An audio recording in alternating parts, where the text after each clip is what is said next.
Halimbawa, may nakita ka sa kanyang hindi maganda, pero isipin mo, sige, magsasabara lang ako.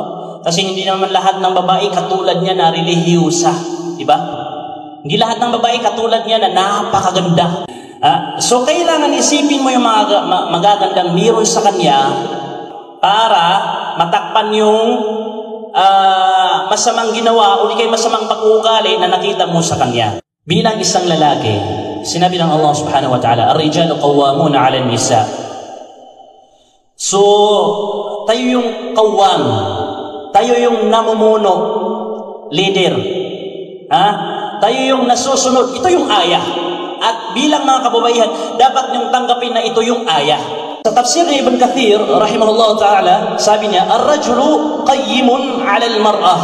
Ay huwa ra'isuha wa kabiruha wal hakimu 'alayha wa mu'addibuha idha a'wajat. Ang lalaki